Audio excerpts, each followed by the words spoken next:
या so hello everyone, welcome in agri coaching classes. I am Siddharth Soni. स्वागत है आप सभी का थर्ड लेक्चर में। तो ये जो मैथ्स का रिवीजन था बेटा, ये थर्ड लेक्चर तक चले गए हैं, तो कोई दिक्कत नहीं है। वन बाय वन हम लोगों ने किया, तो होता है कि भाई थोड़ा टाइम लग जाता है, क्योंकि क्या होता है एक खट्टे पढ़ाना भी हेक्टिक हो जाता है, क्योंकि इसमें कभी कभी होता है पढ़ाते पढ़ाते कंसेप्ट से याद हो जाते हैं, तो हम लोग कंसेप्ट ज़्यादा डिस्कस करते हैं, इस वजह से ये थर्ड लेक्चर तक गई कहानी। तो हम लोग तो एक या दो ही लेक्चर में कंप्लीट करने वाले थे, लेकिन कोई दिक्कत नहीं है ना, कर भी रहे हैं। अभी हमारे पास समय है। इसके बाद से ही कल से हम लोग फिजिक्स की क्लासेस स्टार्ट कर देंगे, ठीक है। फिजिक्स पे भी वन शॉट रिवीजन कर देंगे, साथ ही साथ केमिस्ट्री और बायोलॉजी का भी हम लोग जो है वन शॉट इसमें रिवीजन करने वाले हैं। तो बिल्कुल बने रहिएगा, सब्सक्राइब कर लीजिएगा चैनल को, सारी चीज़ें वन बाय वन जो भी बताई जा रही है उनको फॉलो करिएगा। जो भी बच्चे टेस्ट देना चाहते हैं, they can call me and get the test series. Call करके अपनी टेस्ट सीरीज ले लीजिए, तो क्या होता है जितना ज़्यादा टेस्ट लगाएंगे उतनी ज़्यादा बेनिफिट होगा आप सभी को। तो ये इंपॉर्टेंट है आप सभी के लिए, ठीक है। तो स्टार्ट करते हैं आज के इस वीडियो में। हम लोग जो हमारे जो चैप्टर्स बच गए थे मैथमेटिक्स में उसको डिस्कस करेंगे, ठीक है। Just second.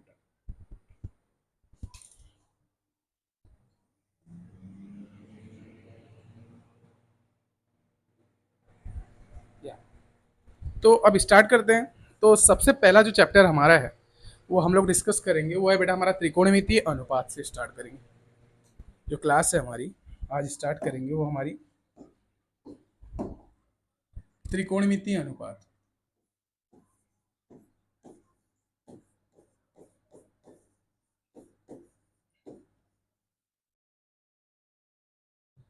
Just second, okay.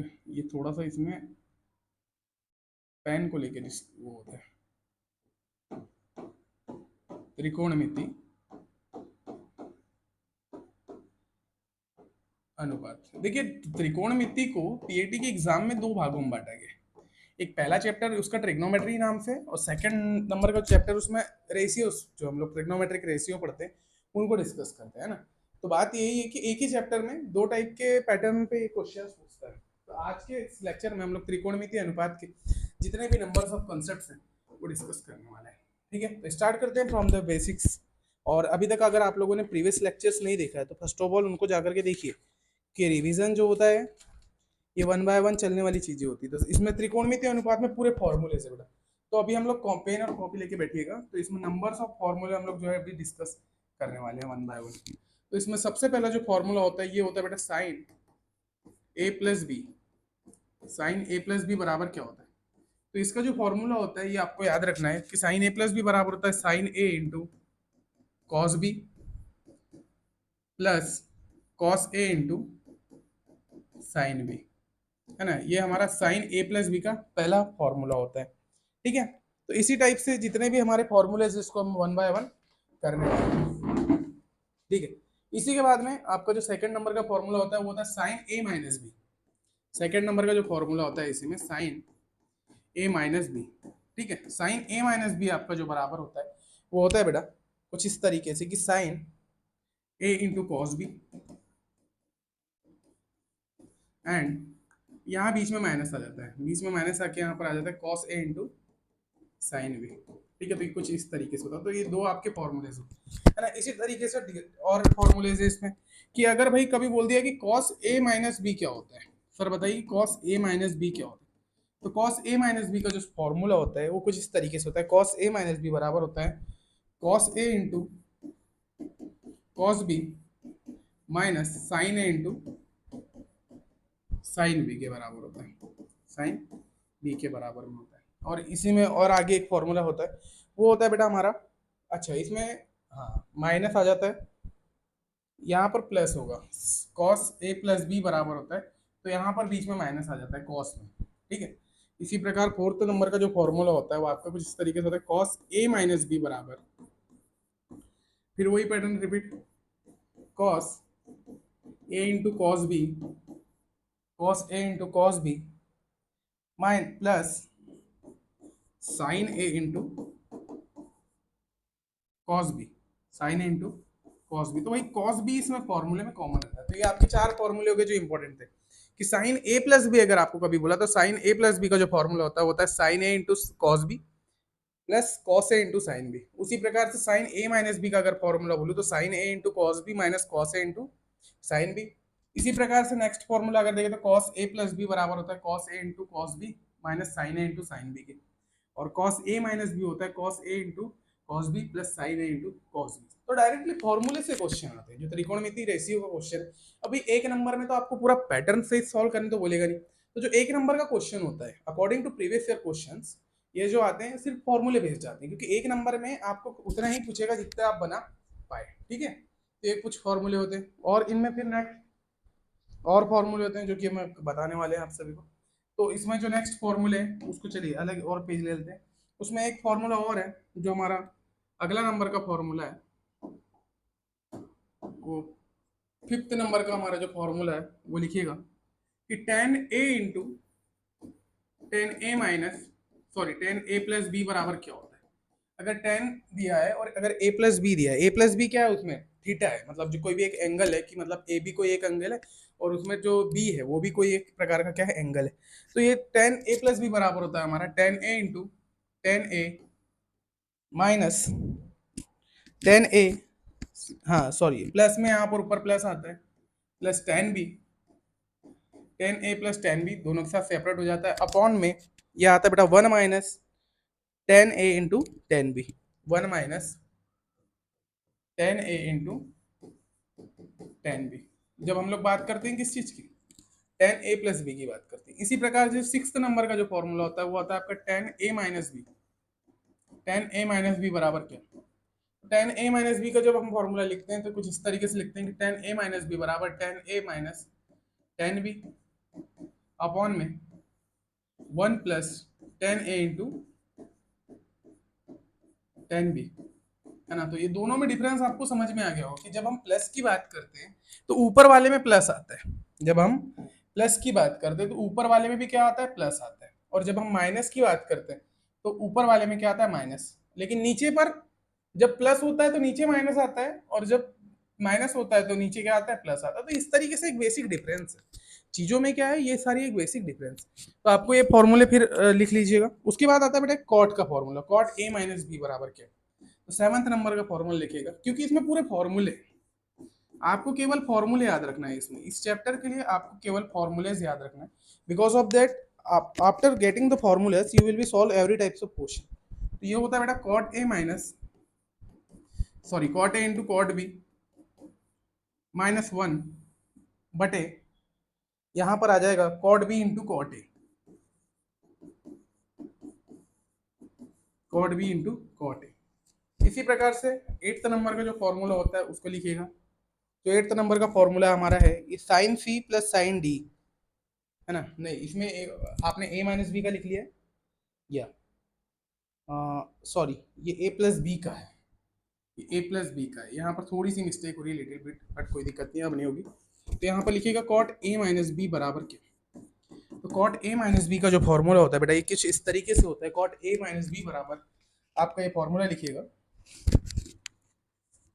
ये कुछ इस तरीके से होता है cot A into cot B, यहाँ पर और एक मिस्टेक हुई थी just second, okay okay okay ठीक है, मैं थोड़ा सा देखा नहीं था। यहाँ पर आ जाएगा बेटा cot B plus cot A, ठीक है ये हो गया। हाँ उसी के बाद में जो नेक्स्ट फॉर्मूला हमारा cot A into cot B plus one, cot A into cot B, cot A into cot B plus one upon में यहाँ आ जाएगा cot B minus cot A. ये कुछ इस तरीके से इसके जो है नंबर्स ऑफ फॉर्मूलेस है। तो यहाँ पर मैंने बता दिया कि आपको tan का फॉर्मूला क्या होता है जब a प्लस बी होता है, tan का फॉर्मूला जब a माइनस बी होता है। वैसे ही cot का a प्लस बी का होने पर और cot का a माइनस बी होने पर जो फॉर्मूला होता है वो कुछ इस तरीके से होता है। तो ये आप लोगों को नोट कर लेना है, या भी इसका स्क्रीनशॉट आप लोग ले सकते हैं। ठीक है, जब cot में a प्लस बी की बात की जाए, है ना, तो चीज़ें कहाँ पर क्या होती है, और a माइनस बी की बात की जाए तो चीज़ें क्या होती है वो आप लोगों को क्या है ना ध्यान रखना है। ठीक है, चलिए नेक्स्ट फॉर्मूलेस की तरफ आगे बढ़ते हैं। ये हमारा कौन से नंबर का फॉर्मूला था, एट्थ नंबर का था। अगला फॉर्मूला देखिए नाइन्थ नंबर में, वो कुछ इस तरीके से कि एक सेकेंड ना,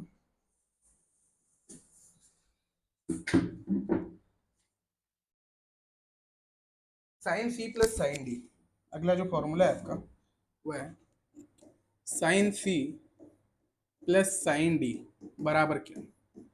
तो sine C plus sine D का जो फॉर्मूला होता है ये लिखिएगा, 2 × sin C + D, 2 × sin C + D/2 into cos C - D/2।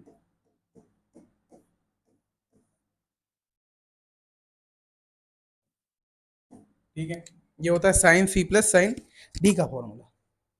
इसी प्रकार से नेक्स्ट फॉर्मूला लिखिएगा, sine C plus sine C minus sine D. प्रकार से जो नेक्स्ट फॉर्मूला है ये लिखिएगा, sine C minus sine D बराबर क्या। तो इसका जो फॉर्मूला होता है वो कुछ इस तरीके से होता है, 2 होता है 2 × sine C minus D, sine C - D/2 into cos C + D/2। ये कुछ इस तरीके से आपका अगला फॉर्मूला होता है। ठीक है, तो ये 10 फॉर्मूले आप सभी के यहाँ से मैंने कंप्लीट करवा दिए। तो ये 1 बाय 1 आपको बस फॉर्मूले रटना है इसमें, और इसमें नंबर ऑफ फॉर्मूले और बचे हुए हैं अभी। तो इसमें जो 11वां नंबर का फॉर्मूला आप लोग लिखिएगा वो कुछ इस तरीके से कि cos C + cos D दिया हुआ है। अगर आपको क्वेश्चन में दिया कि cos C + cos D दिया है, तो इसका जो फॉर्मूला होता है वो क्या होता है। तो cos C + cos D का जब आप फॉर्मूला लिखेंगे तो कुछ इस तरीके से होता है आपका, cos C + cos D बराबर होता है 2 × cos C + D/2, 2 × cos C + D/2 into cos C - D/2। ये इसका फॉर्मूला होता है किसका, cos C + cos D का। फिर इसी में नेक्स्ट फॉर्मूले में आ जाइए, 12वें नंबर का। यहाँ पर आता है cos C - cos D बराबर क्या, cos C - cos D बराबर क्या। तो इसके लिए जो फॉर्मूला आता है ये कुछ इस तरीके से होता है, 2 × sin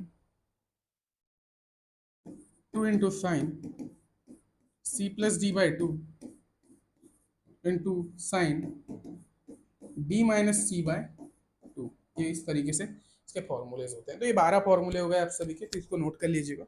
तो ये 1 बाय 1 ये जो है बस ट्रिग्नोमेट्रिक में आप सभी को जो है फॉर्मूलेस पे इंपॉर्टेंस रखना है ना, जो फॉर्मूले है उस पर मैक्सिमम ध्यान देना। तो फॉर्मूले ही, क्योंकि इस चैप्टर से पूरे फॉर्मूले ही पूछे जाते हैं। ठीक है, तो ये इसके क्या हो गए, सारे फॉर्मूलेज हो गए। और फिर इसमें और अगले फॉर्मूले देखते हैं। ये तो 12 ही फॉर्मूले हैं, तो क्योंकि ये चैप्टर ही है फॉर्मूले का, 2-3 बार अगर आप लिख लेंगे तो you can easily get all the things. Okay, चलिए अगला जो फॉर्मूला है हम लोग लिख लेते हैं। वो हमारा कुछ इस तरीके से 13वें नंबर का फॉर्मूला है। आपको ये 13वें नंबर का फॉर्मूला है, ये बोलता है कि अगर आपको कभी इस तरीके से दिया रहे कि 2 sin A × cos B, 2 × sin A × cos B अगर दिया हुआ है, तो इस तरीके के फॉर्मूले में हम लोग चीज़ों को कैसे रखेंगे। तो अगर कभी इस तरीके से दिया है तो इसका जो फॉर्मूला होता है वो इस तरीके से होता है, sin A + B।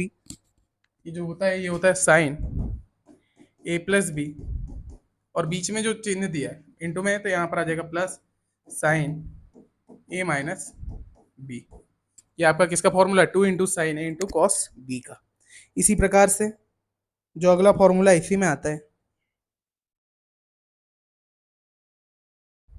वो है 2 cos A × sin B। अगर दिया है कभी, अगर आपको इस तरीके से दिया है, जैसे आप साइन के साथ में 2 cos A × sin B दिया है, जबकि कंडीशन में क्या करेंगे, जब 2 cos A × sin B अगर आपको दिया हुआ है तो इसकी कंडीशन जो होती है वो कुछ इस तरीके से होती है कि यहाँ पर अब आपका क्या आ जाएगा, माइनस आ जाएगा। पहले वाले में क्या हो रहा था, साइन ए के साथ cos B था, अब cos A के साथ साइन B है, तो यहाँ पर क्या आ जाएगा, साइन A + B, बीच में क्या आ जाएगा minus, into sine A - B। ये कुछ इस तरीके से आपका होने वाला है। ठीक है, तो ये कुछ इस तरीके से हो जाएगा।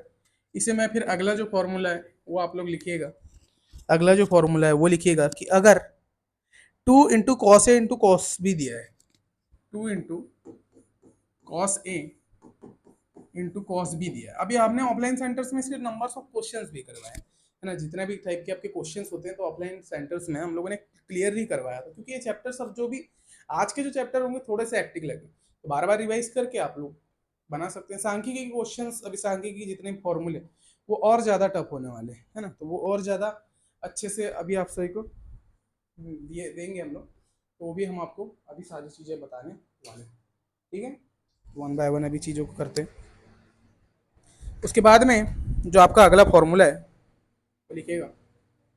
अच्छा, to into cos A, cos A into cos B का जो फॉर्मूला होता है वो कुछ इस तरीके से होता है आप सभी का।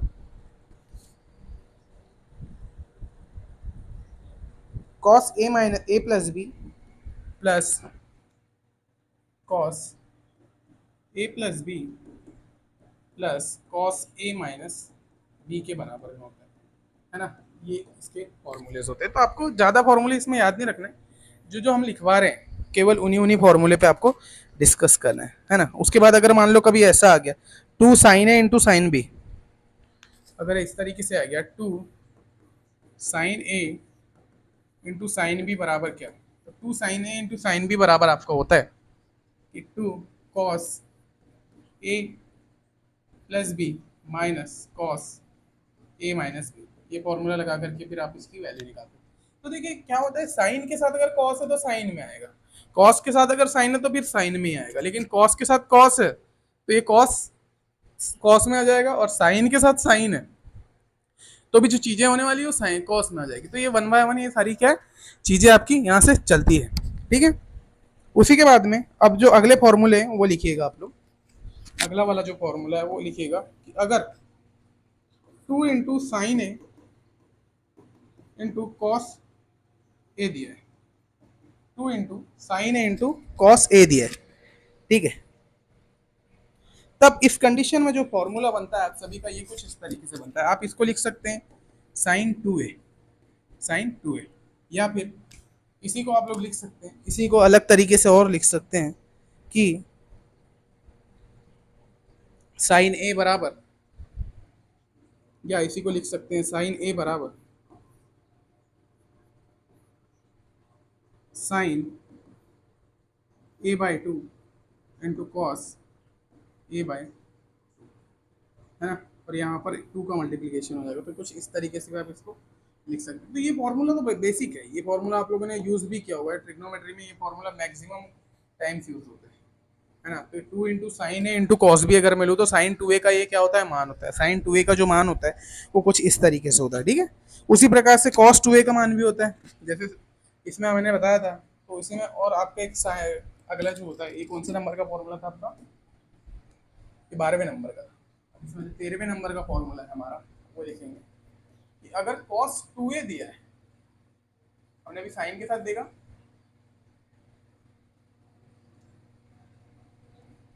cos 2a अगर दिया है तो इस कंडीशन में cos 2a का मान कैसे निकालेंगे। तो cos 2a बराबर आपका होगा cos square A minus sine square A.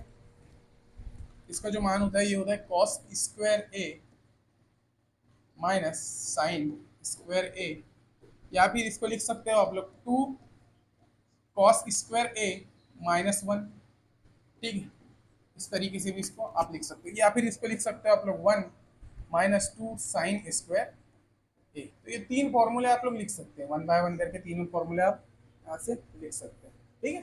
तो कॉस टू ए का मान होता है cos square A minus sine square A, two cos square A minus one, और one minus two sine square A, ये जो आपका फॉर्मूले का मान होता है, ठीक है। तो यहाँ तक आपके सारे फॉर्मूलेज आप लोगों को मैंने बताया, ये चीज़ें आप सभी को क्या करना है याद रखना है, ठीक है। इसके बाद में एक फॉर्मूला आता है टेन टू ए बराबर क्या। अगर टेन दे दिया है और टू ए का मान पूछा, अगर आपको टेन दे दिया है और यहाँ बोल दिया टेन टू ए का मान बताइए, तो ये होता है बेटा two into tan A, two into tan A upon one minus tan square A, है ना, ये इसका फॉर्मूला होता है। Two into tan A upon one minus tan square A, इसका क्या होता है टेन टू ए का मान होता है। और अगर मैं इसी को ट्रांसफॉर्म करूं और इसी को ट्रांसफॉर्म करके अगर मैं लिखूं कि टेन ए बराबर क्या, तो भाई ये जैसे का वैसा रहेगा, टू टेन ए के बटे में आ जाएगा दो, और इसमें अपॉन में आ जाएगा वन माइनस टेन स्क्वायर ए के बटे में आ जाएगा दो। तो ये आपकी जो है चीज़ें यहाँ से क्लियर होते जाएगी। तो कॉस टू ए बराबर ये फॉर्मूलेज होते हैं, तो ये वन बाय वन इनका ट्रांसफॉर्मेशन भी करते आना चाहिए, फॉर्मूले से नए फॉर्मूले बनते हैं, ठीक है। जैसे मैंने दो को इधर ले गया तो वो एंगल के उसमें आएगा, जैसे ये दो से अब इसका कोई रिलेशन नहीं होगा, लेकिन वो एंगल के रिलेशन से बनाएगा, है ना। तो आपको ट्रांसफॉर्मेशन करते भी आना चाहिए कि फॉर्मूलेस के फॉर्मूलेस क्या ट्रांसफॉर्मेशन होते हैं, है ना। 14 नंबर का फॉर्मूला आपका होगा। इसी तरीके से अब जो 15 नंबर का फॉर्मूला आप लोग लिखिएगा नेक्स्ट नंबर में, ये लिखिएगा बेटा cos 2a का फॉर्मूला लिखिएगा। अगर मैं किसी ने पूछा कि cot 2a बराबर क्या, cot 2a बराबर क्या, तो भाई tan को उल्टा कर दो, तो 1 माइनस tan स्क्वायर है, अपॉन में कर दो, अपॉन में कर दो tan 2 इंटू टेन ए, 2 इंटू टेन कर दोगे तो ये हो जाएगा cot 2a का मतलब। इसी प्रकार से अगला वाला फॉर्मूला लिखिएगा। अगला होता है आप सभी का,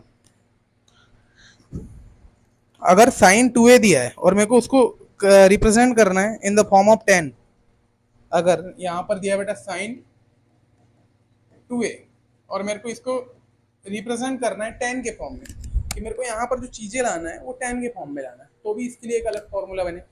फॉर्मूले ही फॉर्मूला, ट्रिग्नोमेट्री में देयर आर लॉट्स ऑफ फॉर्मूले, तो उतने सारे याद नहीं रखना है जितना मैं लिखाया हूँ।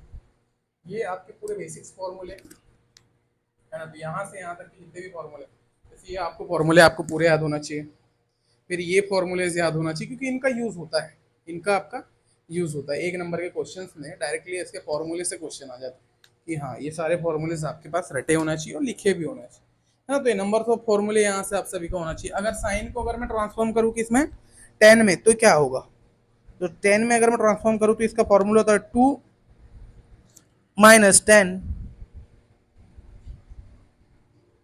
2 minus 10 upon 1 minus tan square A, 1 minus tan square A इसका फॉर्मूला साइन 2a का। तो ये 1 बाय 1 हम लोगों ने सारी चीजें यहाँ से कर लिया। यहाँ पर मल्टीप्लीकेशन हो जाता है 2 का, 1 माइनस 2 टेन स्क्वायर ए, ये आपके ट्रिग्नोमेट्री के सारे फॉर्मूलेस थे। ठीक है, यहाँ तक आपके पूरे जो है फॉर्मूलेस मैंने अभी कवर करवा दिया। हाँ, अब जो क्वेश्चन आते हैं वो एक दो क्वेश्चन इस तरीके के होते हैं कि आपको डायरेक्टली फॉर्मूले पूछ लेता है कि अगर मान लो साइन साइन 3a बराबर क्या होता है, इसी में कुछ क्वेश्चन आते हैं कि आपको पूछेगा कि साइन 3a बराबर क्या होता है क्वेश्चन, तो साइन 3a का आप लोग लिखिएगा कि साइन 3a, और एक होता है बेटा अभी इसके बता देता हूँ, साइन 3a बराबर होता है 3 इंटू साइन ए माइनस 3 इंटू साइन ए माइनस 4 इंटू साइन क्यूब ए। ये फॉर्मूला आपका मोस्ट इंपॉर्टेंट है क्योंकि मैक्सिमम क्वेश्चंस जो बनते हैं इस फॉर्मूले से जो है हमेशा जो है क्वेश्चन आएंगे। ये डायरेक्ट फॉर्मूला पूछता है एग्जाम में, ये डायरेक्टली आप सभी को एग्जाम में इसका फॉर्मूला पूछ लेता है कि बताइए कि क्या होता क्या है, तो साइन 3a बराबर 3 इंटू साइन ए माइनस 4 इंटू साइन क्यूब ए, ये इसका फॉर्मूला होता है। एक फॉर्मूला और लिखिएगा कि अगर cos 3a पूछा तो cos 3a बराबर क्या, cos 3a बराबर क्या, अच्छे से है ना, तो cos 3a बराबर लिखिएगा वो होता है 4 cos क्यूब ए माइनस 3 cos ए, 4 cos क्यूब ए माइनस 3 cos ए। ये यहाँ तक आपके जो है पूरे ट्रिग्नोमेट्रिक फॉर्मूलेज थे, तो यहाँ तक ये आपका एंड होता है ट्रिग्नोमेट्रिक रेशियो में।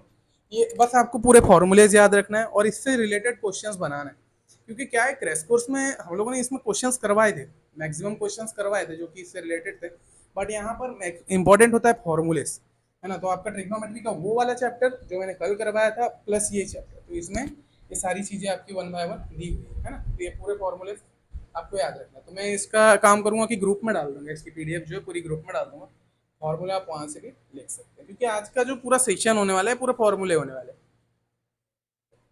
ठीक है, क्योंकि इसके बाद भी जो हम लोग करेंगे वो लॉग करेंगे, और लॉग में भी पूरे क्या है, पूरे फॉर्मूलेज हैं। तो बेसिक से इसका आप स्क्रीनशॉट ले लीजिए या फिर इसको उतार लीजिए। ठीक है, इसके आगे अब हम लोग इसके आगे की चीजें करने वाले हैं।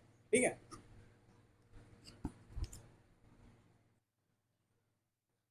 ओके। सो अब जो है हम लोग लॉग को डिस्कस करेंगे। जो हमारा नेक्स्ट चैप्टर है बेटा लॉगरिथम, ठीक है, लघुगणक। उसके बाद में लास्ट में हम लोग सांख्यिकी करके ये पूरा मैथमेटिक्स को कंप्लीट करेंगे, क्योंकि क्या होता है अब भाई वन शॉट रिवीजन है, तो वन शॉट रिवीजन में जितने इंपॉर्टेंट चीज़ें वही करवाएंगे, क्योंकि बड़े बड़े चैप्टर्स हैं, दो दो तीन तीन दिन, और ऑफलाइन सेंटर में हमने चार चार पाँच पाँच दिन तक एक एक चैप्टर को लिया था और उसमें की भी थी चीज़ें। ठीक है, तो अब स्टार्ट करते हैं लॉग को। लॉग में मैं केवल फॉर्मूले समझाऊंगा आप सभी को, ठीक है, जितने भी इसके फॉर्मूलेज है, क्योंकि इसमें थ्योरी होती नहीं है। हेडिंग डालिएगा लॉग रिथम, लॉग रिथम, या इसको बोलते हैं हम लोग क्या, लघु गणक, इसी को क्या बोलते हैं, लघु गणक। और जो लॉग होता है, ये लॉग होता क्या है, लॉग इज अ फंक्शन, एक प्रकार का फंक्शन है जो कि रिप्रेजेंट करने के लिए संख्याओं को, बड़ी संख्याओं को, या दशमलव में जो संख्याएं होती हैं उनको रिप्रेजेंट करने के लिए हम लोगों ने इसका यूज़ किया था। एक मैथमेटिकल लैंग्वेज कहते हैं इसको लॉग। तो इसी प्रकार से इसमें केवल फॉर्मूलेज है। तो लॉग का जो पहला फॉर्मूला है वो लिखेगा, इसमें एक हाथ दो एग्जांपल भी करवा देता हूँ। लॉग का जो पहला फॉर्मूला है ये कहता है, लॉग ये होता है बेटा एक ए बराबर, अगर यहाँ पर क्या दिया है एम और यहाँ पर आपका दिया है एक्स, इस तरीके से अगर एक फॉर्म में दिया है कि लॉग ए बराबर एम और एक्स दिया है, तो इसमें जो लॉग होता है, लॉग में इसको हम लोग बोलते हैं बेटा आधार। ये होता है लॉग का आधार।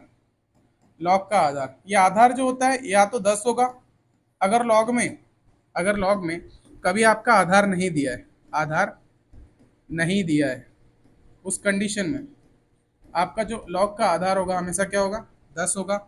या अगर आधार दिया है, ई दिया है, एक आधार देता है ई और एक आधार देता है, लॉग का आधार अगर नहीं दिया तो 10 और ई दिया हुआ तो एक्सपोनेंशियल कहते हैं।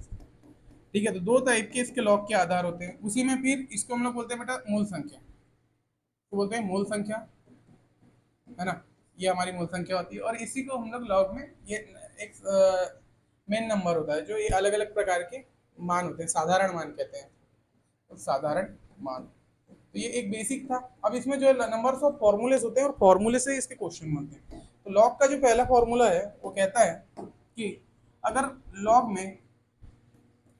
लॉग का फॉर्मूला पहला वाला ये कहता है कि अगर लॉग दिया हुआ है कि लॉग ए एम बराबर अगर एक्स दिया है, लॉग ए एम बराबर अगर यहाँ दिया है एक्स और मेरे को बोल दिया कि एक्स का मान निकालो, ये क्वेश्चन दे दिया आपको, एक प्रकार से ऐसा क्वेश्चन दिया।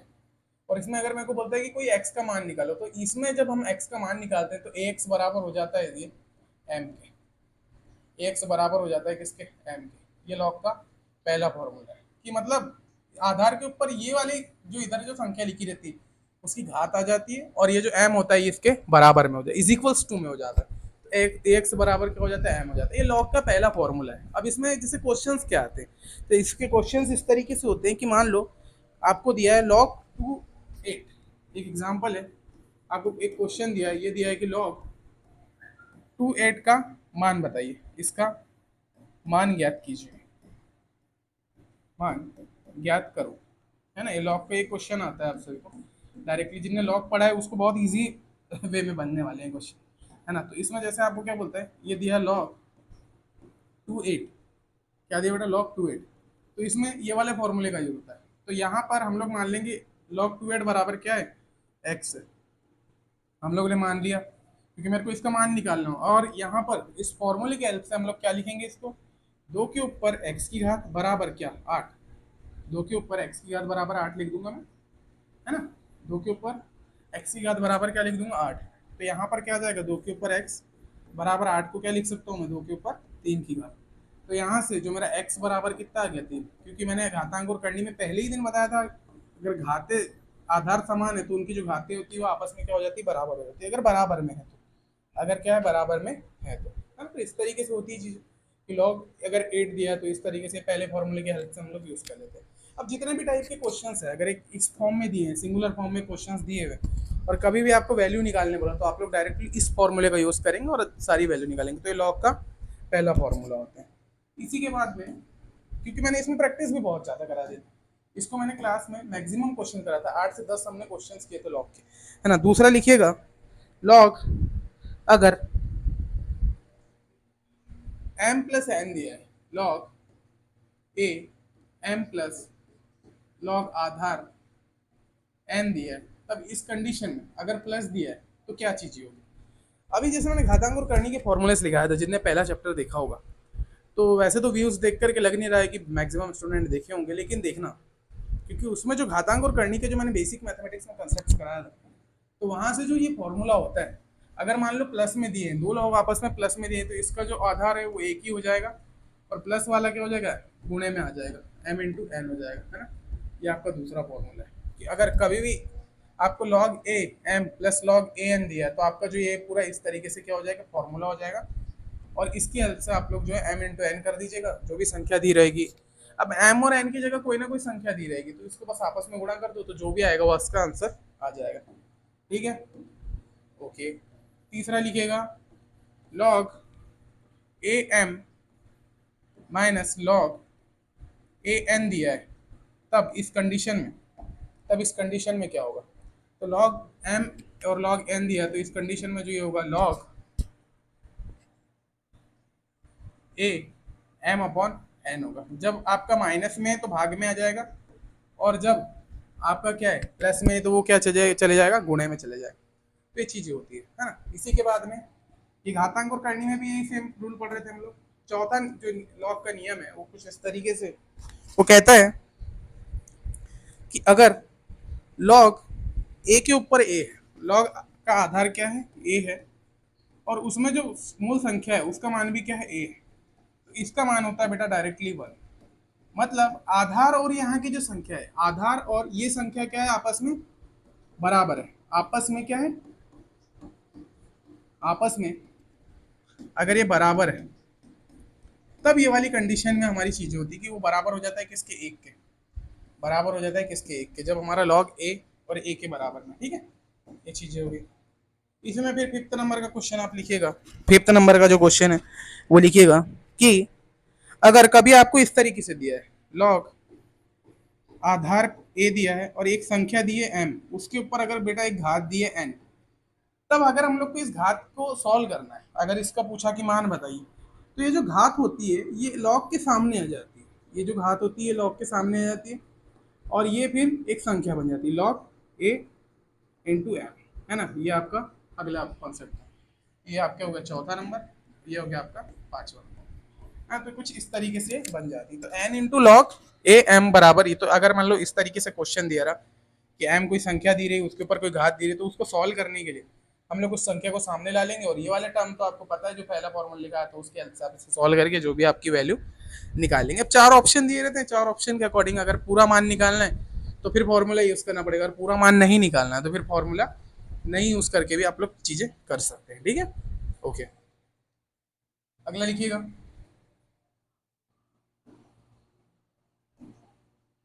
नौवा। ठीक है, अगला लिखिएगा टेंथ नंबर का फॉर्मूला लॉग का, वो कुछ इस तरीके से।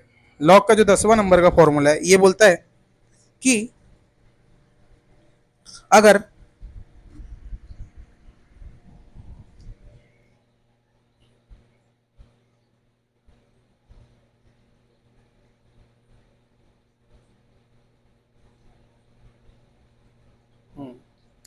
अगर लॉग ए दिया है, लॉग ए दिया है और यहां पर दिया बेटा एम, और इसके ऊपर होल पावर दिया है एन की, इसके ऊपर पावर दिया है एन की, या एन की जगह कोई भी एक नंबर हो सकता है, एक हो सकता है, दो हो सकता है, तीन हो सकता है, कोई भी एक नंबर की एक पावर दी हुई है। तो इसको जब हम सॉल्व करेंगे तो बेटा ये वो वाले फॉर्मूला नहीं होगा कि एन अगर सामने आ रहा है, ये वाला इसमें कंडीशन नहीं होगी।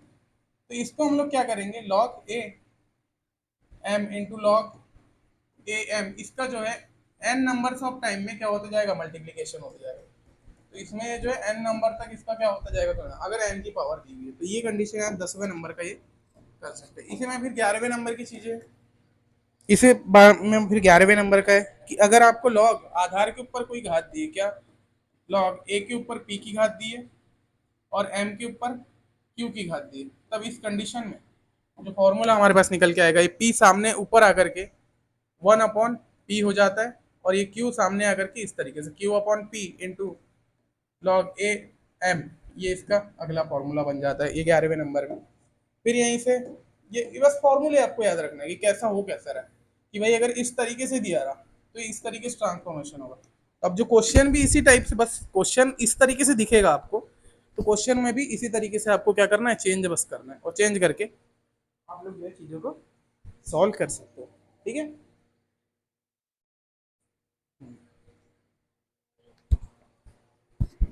फिर इसी में अगला फॉर्मूला लिखिएगा आप लोग कि लॉग अगर ए एम दिया हुआ है, लॉग अगर ए दिया है और यहाँ पर अगर एम दिया है, तो अगर मेरे को इसको रेशियो में निकालना रहा, अगर मैं को इसको 1/के फॉर्म में लिखूंगा, तो इसका जो आधार है ये मूल संख्या बन जाएगी, और यहाँ पर क्या आ जाएगा, उसका मूल संख्या आधार में आ जाएगी और आधार जो है इसकी मूल संख्या बन जाती है। तो लॉग में ये भी एक फॉर्मूला होता है। फिर इसी में अगला नंबर का फॉर्मूला लिखिएगा 13वें नंबर का लॉग में। वो कुछ इस तरीके से होता है कि लॉग ए आधार दिया है और यहाँ पर एम दिया है, और लॉग ए आधार दिया है और यहाँ पर एन दिया है। तो अब इस कंडीशन में जो हमारा लॉग होता है कुछ इस तरीके से हो जाता है, लॉग ए, अच्छा, तो जो आधार होता है वो हट जाता है और जो नीचे संख्या होती है वो यहाँ आ जाती है आधार में और यहाँ पर मूल संख्या हो जाती है। तो ये भी आपका एक फॉर्मूला होता है। तो जो नीचे जो संख्या होगी वो आधार में आ जाएगी और वो एम हो जाएगा। तो कभी भी लॉग एन एम को अपन वैसा लिख सकते हैं।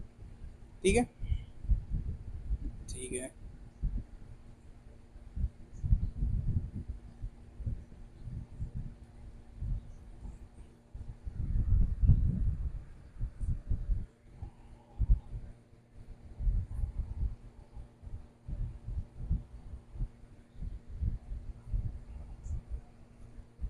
और मैंने अभी और चीज़ें बताया था आप सभी को कि अब जो इम्पोर्टेंट चीज़ें लिखिएगा, ये कौन सा नंबर का था हमारा,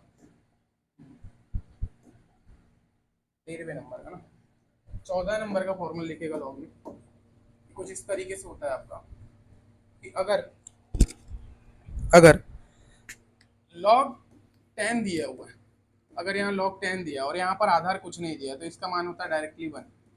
क्योंकि क्या होता है, ये इस तरीके के फॉर्मूला होता है कि लॉग का अगर आधार नहीं दिया तो डायरेक्टली क्या हो जाता है, 10 हो जाता है। तो ये इसका आंसर इसलिए 1 होता है। ठीक है, इसमें 15 नंबर का फॉर्मूला लिखिएगा। अगर लॉग 1 दिया हुआ है ना, लॉग ए दिया है, यहाँ पर लॉग ए आधार है और यहाँ पर अगर मान लो 1 दिया है, 10 की जगह 1 दिया, तो इसका मान आपको डायरेक्टली याद रखना है कि इसका मान क्या होता है, 0 होता है।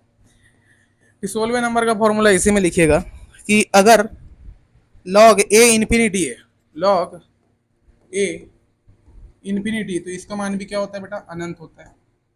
ठीक है, 17वें नंबर का लिखिएगा फॉर्मूला कि लॉग ए 0 दिया हुआ है, लॉग ए क्या दिया है, 0, तो इसका मान होता है माइनस इन्फिनिटी। ठीक है, इसी प्रकार से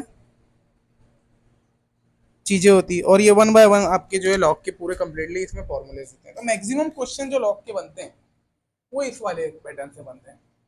जो लॉग के अभी तक के जो क्वेश्चन आए थे वो इस वाले पैटर्न से आते हैं। अभी तक के जो मैक्सिमम क्वेश्चन है वो इस तरीके से पढ़, हाँ फिर ये प्लस माइनस वाले भी क्वेश्चन आ जाते हैं, ये प्लस माइनस वाले है ना, चीज़ें हो जाती है प्लस माइनस करके भी हम लोग जो है इनके क्वेश्चन बना सकते हैं। तो ये फॉर्मूलेज हैं, इनके हेल्प से आप लोग जो है नंबर्स ऑफ प्रॉब्लम सॉल्व कर सकते हैं। तो आप देखते हैं कि अगर एक नेक्स्ट सेक्शन रखेंगे जिसमें हम लोग पूरे प्रीवियस ईयर क्वेश्चंस लेकर आए, उसमें पूरे मैथमेटिक्स के जितने भी प्रीवियस ईयर क्वेश्चंस हैं मैथ्स के वो पूरे कंप्लीट करवा दूंगा। तो वहाँ पर हम लोग चीज़ें कर लेंगे।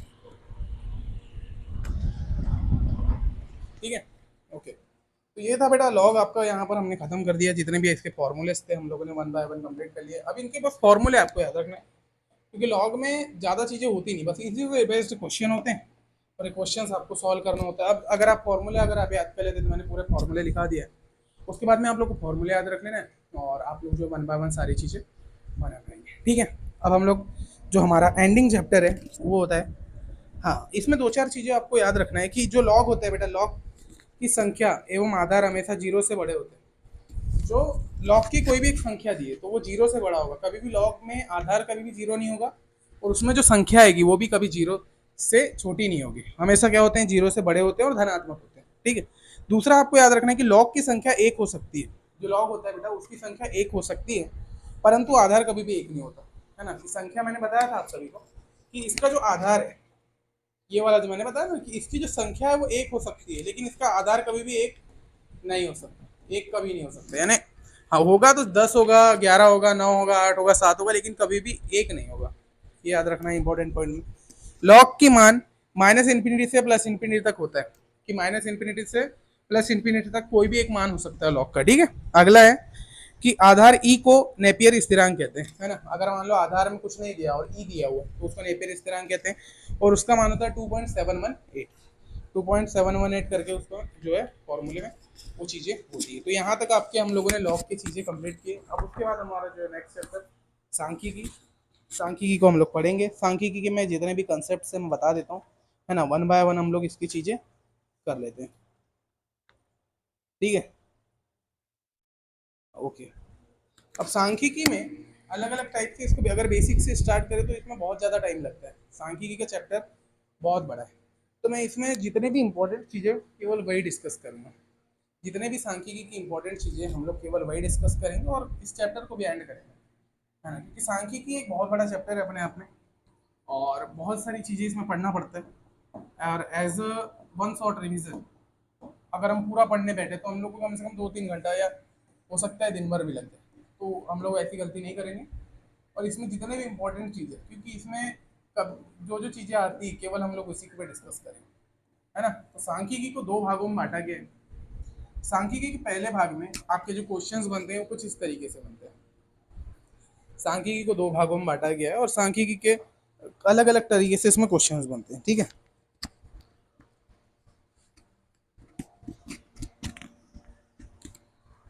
तो बताता हूँ अभी।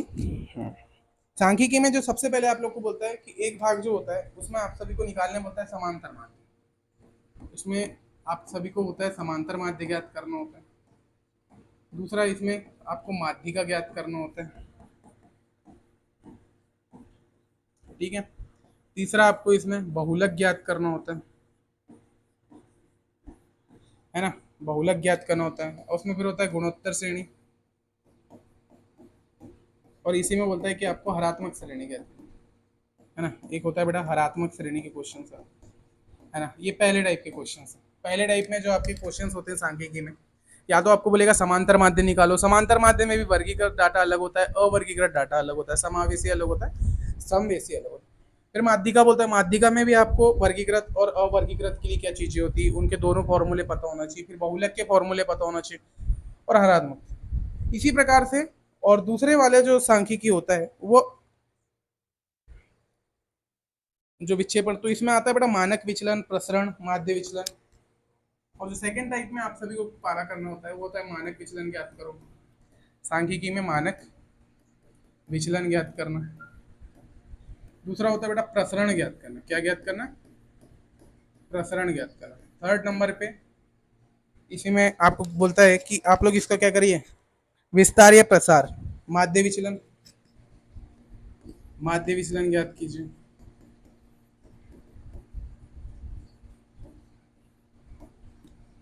अगला बोलता है प्रसरण या प्रसार ज्ञात कीजिए।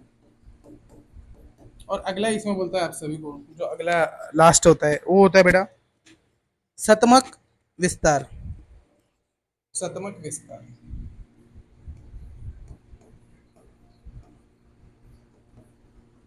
ठीक है, सतमक विस्तार। तो आपको सांख्यिकी में ये सारे चीजें आना चाहिए बनाते, कि समांतर माध्य निकालते आना चाहिए, माध्यिका निकालते आना चाहिए, बहुलक निकालते आना चाहिए, गुणोत्तर श्रेणी दी है तो उससे क्वेश्चन बना चाहिए, और हरात्मक श्रेणी के क्वेश्चंस बनना चाहिए। साथ ही साथ में मानक विचलन बनाते आना चाहिए, प्रसरण, माध्य विचलन, प्रसरण विराट और सतमक विस्तार। तो इस तरीके से अगर आप लोग इन सारे चीज़ों के अगर आपको पता हो चीज़ें, कि वन बाय वन चीज़ें अगर पता हो तो you can solve all the problems. तो इसी तरीके से हम लोग वन बाय वन चीज़ों को समझेंगे। हम लोग सारे जितने भी चीज़ें मैंने लिखा है सबके फॉर्मूलेस देखेंगे वन बाय वन और चीज़ें करेंगे, ठीक है। अब इसमें मैं एक कंसेप्ट आप सभी का क्लियर कर देता हूँ साथ ही में, कि भाई मैंने 2 चीज़ें बोला था, एक वर्गीकृत डाटा और एक होता है अवर्गीकृत डाटा। तो यहाँ पर दोनों चीज़ें आपको पता होना चाहिए। अगर मैं वर्गीकृत डाटा की बात करूँ, वर्गीकृत, सबसे पहले अवर्गीकृत की बात करूँ, अवर्गीकृत डाटा की अगर मैं बात करूँ तो अवर्गीकृत डाटा क्या होता है आप सभी को? अवर्गीकृत डाटा ऐसा डाटा होता है जो कि एक स्ट्रक्चर्ड फॉर्म में नहीं होता। क्या होता है? एक स्ट्रक्चर्ड फॉर्म में नहीं, कि अगर भाई एक कक्षा में बालकों की आयु की संख्या दी थी, कि पहले बालक हाँ पहले बालक का हाँ, तो प्राप्तांक की संख्या, कि पहले बालक के प्राप्तांक इस तरीके से, दूसरे के इस तरीके से, है ना।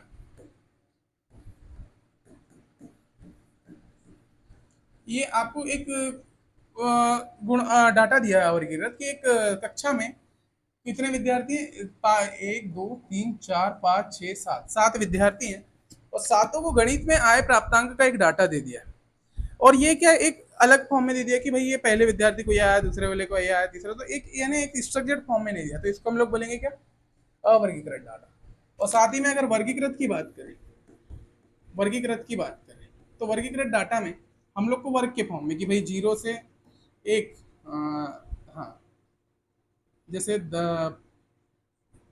हाँ, 0 से 5 नंबर लाने वाले विद्यार्थी कितने हैं, 0 से, हाँ, 10 से 15 नंबर वाले कितने हैं, 20 से 25 नंबर वाले कितने हैं, 25 से 30 नंबर वाले कितने विद्यार्थी। इस तरीके से अगर उस डाटा को वर्ग के फॉर्म में रिप्रेजेंट करके लिखा जाए तो उसे हम लोग बोलते हैं वर्गीकृत डाटा। तो अवर्गीकृत डाटा और वर्गीकृत डाटा में आपका अंतर होता है। तो वैसे ही समांतर माध्य और जो माध्यिका वाले जो क्वेश्चंस होते हैं उसमें हम लोगों को वर्गीकृत और अवर्गीकृत का ध्यान रखना है।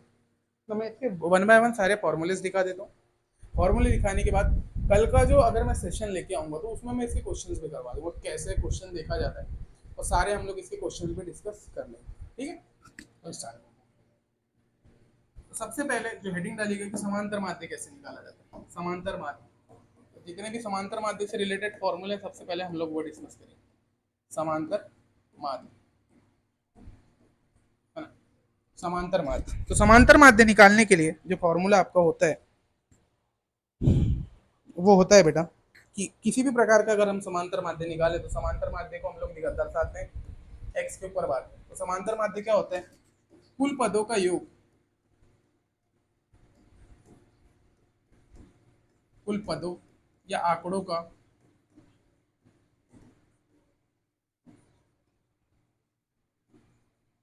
योग बटे संख्या, है ना, बटे क्या, संख्या। तो इसी में जैसे हम लोग को एक डाटा दिया हुआ है कि एक्स बार बराबर कुछ एक डाटा दिया है कि x1 plus x2 plus x3 plus x4, इस तरीके से हमको डाटा दिया एक्स एन तक, एक्स एन तक डाटा दिया है। तो भाई इसमें कुल पदों का योग बटे एन, जितने भी आपको एक अवर्गीकृत डाटा दिया रहेगा उसमें आपको डाटा दिया रहेगा कि x1 दिया रहेगा, x2 दिया रहेगा, x3 x4 x5, इस तरीके से पूरा डाटा दिया रहेगा। कहाँ तक, xn तक आपको पूरा एक डाटा दिया रहेगा। और इसमें आपको बोलेगा कि इसका जो है समांतर माध्य ज्ञात कीजिए, इसका जो है समांतर माध्य। तो आपको क्या करना है, पूरे आंकड़ों को क्या कर देना, जोड़ देना, उसमें भाग दे देना एन का, जितनी वो संख्या है उसकी। एन क्या है, आंकड़ों की संख्या। एन क्या होती है, आंकड़ों की संख्या। आंकड़ों की संख्या का अगर आप भाग दे देते हैं तो आप लोग क्या डायरेक्टली बना सकते हैं, तो आंकड़ों का योग बटे आंकड़ों की संख्या करके आप लोग जो है समांतर माध्य निकाल सकते हैं। तो आप इसी को इस तरीके से भी लिख सकते हैं कि एक्स बार बराबर समेशन ऑफ एक्स एन बटे एन। ठीक है, सभी, और समेशन का मतलब होता है योग, इसका मतलब होता है बेटा योग। तो पहला फॉर्मूला हो गया समांतर माध्य निकालने का। समांतर माध्य इस तरीके से निकालते हैं। ये हमारा क्या हो गया, अवर्गीकृत डाटा के लिए। अगर मान लो डाटा अगर आपको डायरेक्टली इस तरीके से दिया है अवर्गीकृत फॉर्म में, तब आपका इस तरीके से हम लोग समांतर माध्य निकालते हैं। ठीक है, ओके।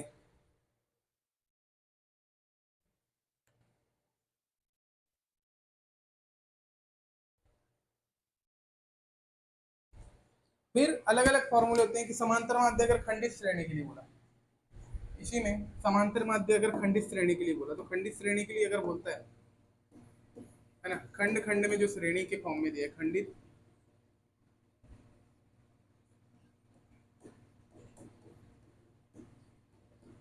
समांतर माध्य अगर हमको निकालने बोला खंडित श्रेणी के लिए, तो इसका जो फॉर्मूला होता है कुछ इस तरीके से होता है। समांतर माध्य एक्स बार बराबर, समांतर माध्य एक्स बार बराबर आपका होता है summation of F x upon summation of x F, summation of F x बराबर एफ समेशन ऑफ एफ।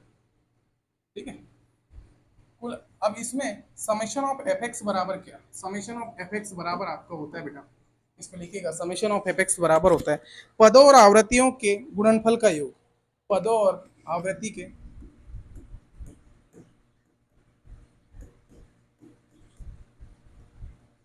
गुणनफल का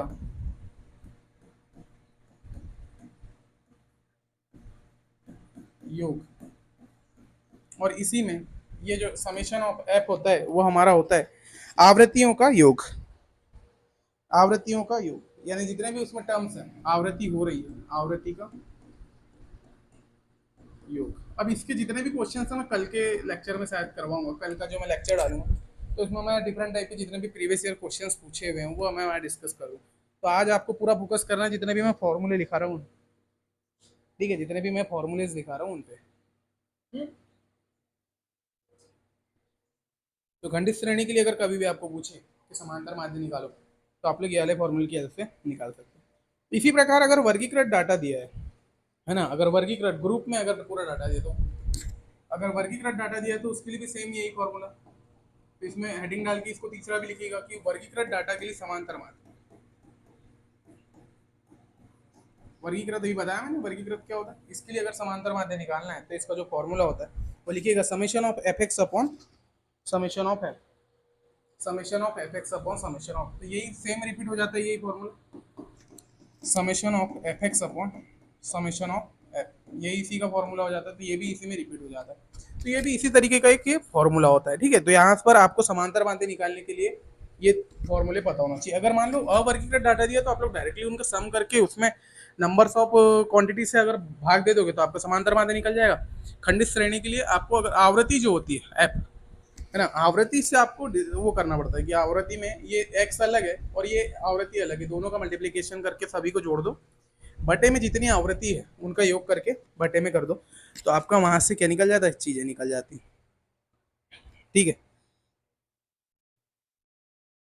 अब इसमें लिखिएगा सामूहिक समांतर माध्य निकाला जाता है, एक प्रकार का एक समांतर माध्य निकाला जाता है, वो लिखिएगा। अगर आपको सामूहिक समांतर माध्य बोला, सामूहिक समांतर माध्य ज्ञात करने, है ना, कि अगर बोला कि सामूहिक समांतर, अब देखिए क्या होता है सामूहिक समांतर माध्य में कि चीजें क्या होती है कि जब दो या दो से अधिक सांख्यिकी श्रेणियां, जब दो या दो से अधिक सांख्यिकी श्रेणियां दी होती कि पहली श्रेणी का डाटा अलग दिया होता है, दूसरी श्रेणी का डाटा अलग दिया होता है, या समूहों के अलग अलग समांतर माध्य दिए हो, तब उनका सामूहिक समांतर माध्य निम्न सूत्र द्वारा निकाला जाता है। तो जो सामूहिक समांतर माध्य निकाला जाता है उसका जो सूत्र होता है एक्स बराबर एक्स बार बराबर n1 n1 x1 plus n2 x2 upon n1 plus n2। इस फॉर्मूले की हेल्प से हम लोग सामूहिक समांतर माध्य निकाल सकते हैं, सामूहिक समांतर माध्य निकाल सकते हैं, जिसमें जो n1 होता है, जिसमें n1 जो x1 होता है प्रथम समूह का समांतर माध्य होता है, x1 इस प्रथम समूह का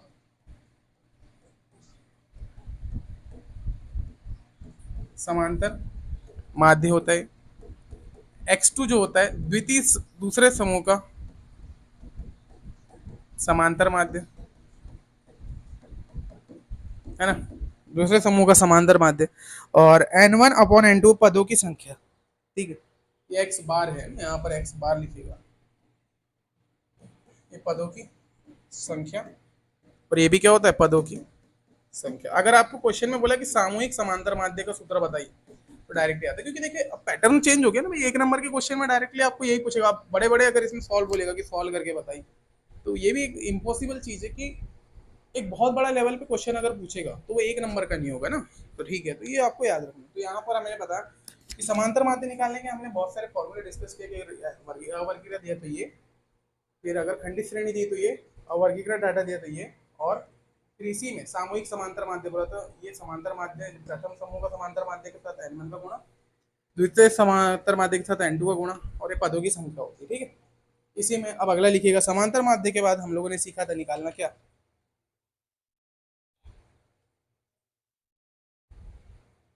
माध्य का। समांतर बाद के बाद आप लोग हेडिंग डालिएगा माध्य का, ठीक है, माध्यिका की हेडिंग डालिएगा।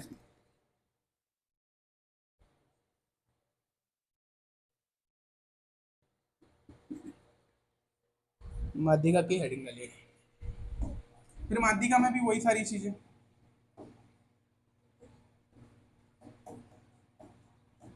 माध्यिका में भी फिर वही सारी चीजें। अगर अवर्गीकृत दिया है तो, अब अवर्गीकृत दिया है तो यहाँ पर दो कंडीशन बनती है, एक सम वाली और एक बनती है विषम वाली।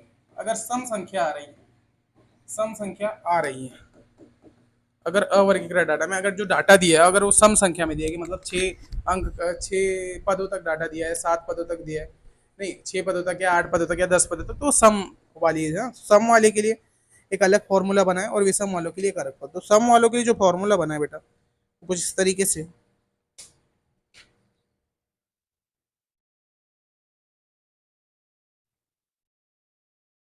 जस्ट सेकेंड,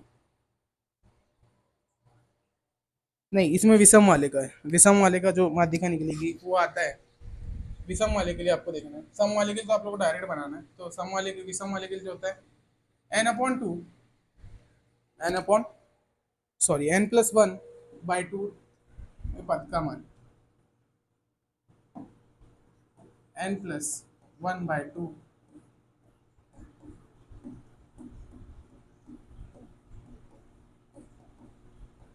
मान से जो है हम लोग इसका आंसर निकाल सकते हैं, है ना। अगर अवर्गीकृत डाटा की माध्यिका बोले, वैसे माध्यिका के क्वेश्चन हमेशा इस वाले से आते हैं, माध्यिका के क्वेश्चन हमेशा इस वाले से आते हैं।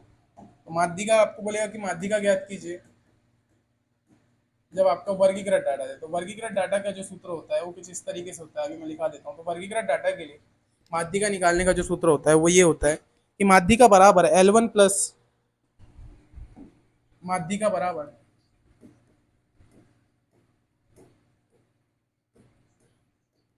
L one plus M into C into F upon, माध्यिका बराबर M into C into F upon F into I, F into I. एक फॉर्मूला ये होता है, और इसी में चेंजेस लाके इसको चेंज कर देते हैं। तो यहाँ पर मैं वन बाय वन सारी चीज़ें बता दूंगा। तो एम ये माध्यिका होता है, इसको हम लोग बोलते हैं एल वन बराबर होता है माध्यिका वर्ग की निम्न सीमा, एल वन बराबर माध्यिका वर्ग की निम्न सीमा, ठीक है। एल वन बराबर एम बराबर होता है माध्यिका की संख्या, है ना। एम बराबर होता है माध्यिका संख्या, माध्यिका संख्या, जितने भी माध्यिका होती है उनकी क्या संख्या है, माध्यिका की संख्या। एम बराबर उसी में होता है सी, सी बराबर होता है संचयी बारंबारता, सी बराबर क्या होता है संचयी बारंबारता, ये संचयी आवृत्ति। सी एफ, सी एफ बराबर डायरेक्ट लिखेगा सी, और ये जो एफ होता है ये होता है माध्यिका वर्ग के बारंबार, पहले वाले वर्ग की बारंबारता, माध्यिका वर्ग की आवृत्ति से ठीक पहले वाले वर्ग की संचय आवृत्ति, माध्यिका वर्ग के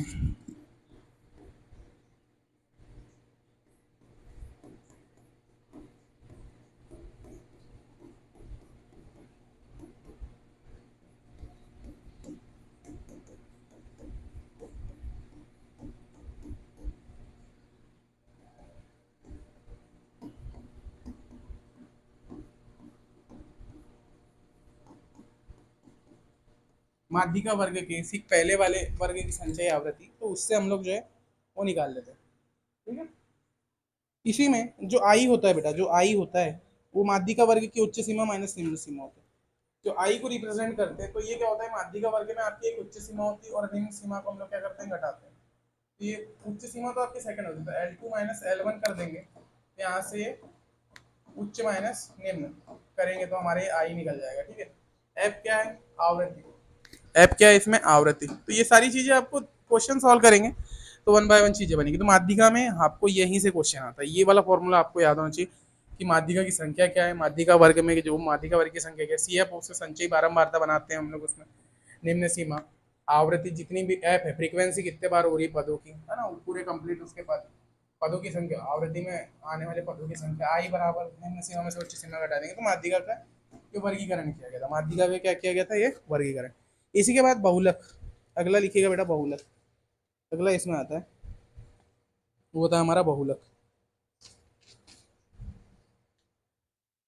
बहुलक भी देखिए दो प्रकार का होता है, बहुलक आपका दो प्रकार का। अगला हेडिंग डालिएगा, मैं थोड़ा जल्दी करवा दे रहा हूँ क्योंकि ये सिर्फ इसमें प्रैक्टिस है, जिसने प्रैक्टिस किया होगा वो बना लेगा बहुलक। अगर मान लो आवृत्ति दी है दो तीन चार पाँच, दो तीन चार, दो दो तीन तीन एक, ठीक है, इस तरीके से आवृत्ति दी है। तो इसमें जो संख्या जो संख्या ज्यादा बार रिपीट होती है वो उसकी क्या कहलाती है बेटा, उसकी क्या कहलाती है, बहुलक कहलाता है। अगर मान लो अवर्गीकृत डाटा में जो संख्या सबसे ज्यादा बार रिपीट होता है एन बराबर दो, इसका क्या होता है बहुलक। जो संख्या सबसे ज्यादा बार रिपीट होती है वो उसका क्या कहलाता है, बहुलक कहलाता है, जब की बात कर रहे हैं हम अवर्गीकृत की। और जब बहुलक वर्गीकृत डाटा के लिए हमको निकालना होता है, तो वर्गीकृत डाटा के लिए जो बहुलक होता है उसका सूत्र होता है L one plus F one minus F zero into आई,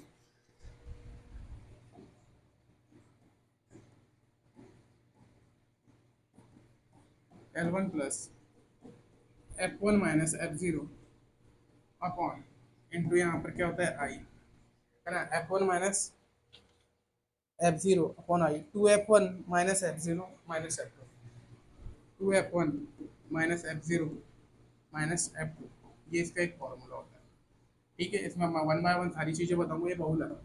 तो आई तो आपको मालूम है कि उच्च सीमा में से क्या घटा देते हैं हम लोग, निम्न सीमा घटा देते हैं। जो भी वर्ग की बहुलक होती है, जो भी सबसे ज्यादा बार अंक रिपीट हो रहा है वो इसका क्या होता है, बहुलक होता है। और उसी में से फिर हम लोग माइनस कर देते हैं, तो उच्च माइनस निम्न करके हम लोग निकाल लेते हैं। ये बहुलक वर्ग की क्या होगी, निम्न सीमा, निम्न सीमा होगी। बहुलक वर्ग की क्या होगी, निम्न सीमा। फिर F1 F0 और F2 क्या है, F1 F0 F2। तो F1 क्या होता है आपका, बहुलक वर्ग की आवृत्ति।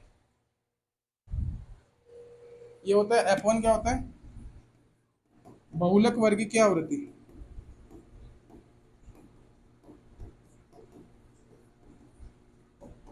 F0 होता है बहुलक वर्ग के पहले वाले वर्ग की आवृत्ति।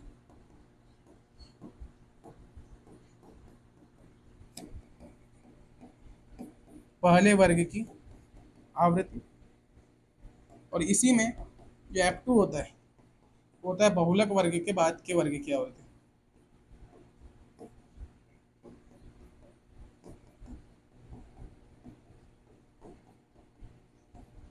आवृत्ति तो इसको इस प्रकार से रिप्रेजेंट करते हैं हम लोग, इस प्रकार से इसको रिप्रेजेंट करते हैं। तो ये फॉर्मूला होता है आपका वर्गीकृत डाटा के लिए। ये अगर डायरेक्ट इस तरीके से डाटा दिया और बोला कि आपको बहुलक ज्ञात करो, तो जो संख्या सबसे ज्यादा बार रिपीट हो रही उसको बस लिख दो आप लोग, तो वो उसकी क्या हो जाएगी, आवृत्ति हो जाएगी। उसी प्रकार से अगर जब वर्गीकृत डाटा दिया है, तो वर्गीकृत डाटा में ये वाला फॉर्मूला देखना है, और इस फॉर्मूले में आपको नंबर्स ऑफ चीजें पता होनी चाहिए। प्रैक्टिस करेंगे तो बन जाएगा। ये फॉर्मूला जिसको पता है तो वो इजीली जो है क्वेश्चन यहाँ से सॉल्व कर लेगा। तो बहुलक में ये दो टाइप की चीजें होती है, यहाँ से आप लोग को क्या करना पड़ता है, सॉल्व करना होता है। ठीक है, इसी प्रकार अब होता है माध्य विचलन, मानक विचलन। तो ये प्रसरण गुणांक वगैरह जो है ये अलग अलग तरीके से निकाला जाता है, समांतर श्रेणी के लिए अलग होता है। तो इसके लिए कोई ऐसा फिक्स्ड फॉर्मूला नहीं है।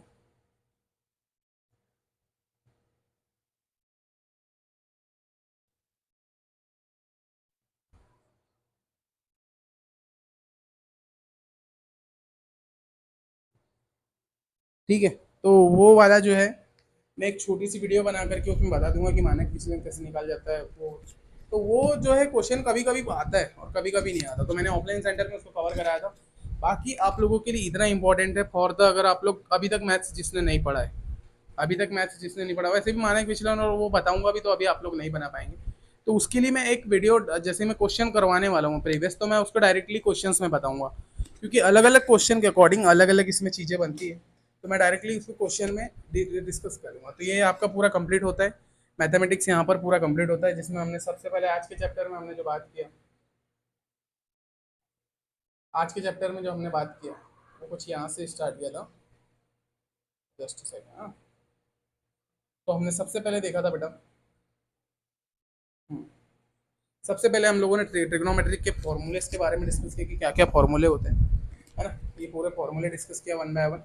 इसके बाद मैंने लॉग के फॉर्मूले डिस्कस किया, और लॉग के बाद हमने जितने भी इससे रिलेटेड फॉर्मूले थे सांख्यिकी के, सांख्यिकी के अगर ये वाले फॉर्मूले याद है तो आप सांख्यिकी क्वेश्चन बना लेंगे।